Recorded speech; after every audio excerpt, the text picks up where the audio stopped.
Good morning. I'm meteorologist Ryan Gold. Things are looking quite clear out there for this morning to start off. Not going to have any major issues. We do have some cold air coming in, but luckily to start this morning, it's not as rough as it's going to get tonight and the next few nights. Temperatures slowly getting cooler with some strong winds bringing in that cool air from the northwest. Around 45 degrees here in Tallahassee. We're around 20 degrees below what we were at this time yesterday. Look at that, 28 out there in Bainbridge, very cold, and it's likely going to be another 10 or more degrees from tomorrow morning to tonight. So things are certainly going to be getting even colder.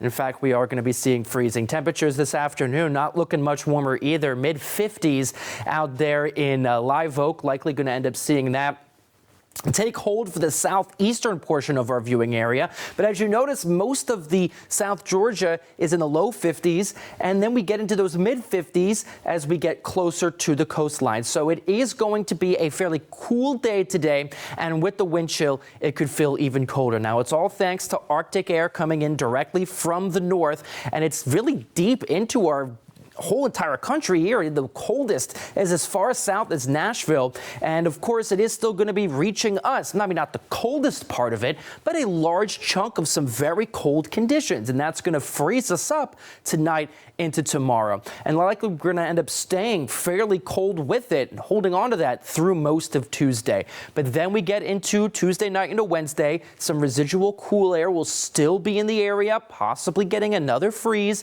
But that warm air is on the way as high pressure is going to move in, circulating more heat from the tropics and into our area. So that's likely going to end up giving us some relief. But until then, it's quite cold. I mean, tonight we're going to be around 30 degrees in Tallahassee, 20s all throughout South Georgia, and we even have a scattering of 20s through Florida. And it's just going to be so cold that we're going to end up dealing with that freeze warning. And that's going to be until around 8 a.m. on tomorrow morning. But then we end up seeing the potential for another one tomorrow night into Wednesday morning. So tomorrow at around 8 a.m. we'll likely see the freeze warning end, but it's still going to be very impactful with that cold air. So remember, bring in your pets, bring in your plants, make sure that your pets aren't outside for too long. And it is going to be still on the cold side, even as we head into Wednesday morning, but then we warm back up as we head to the later parts of the week.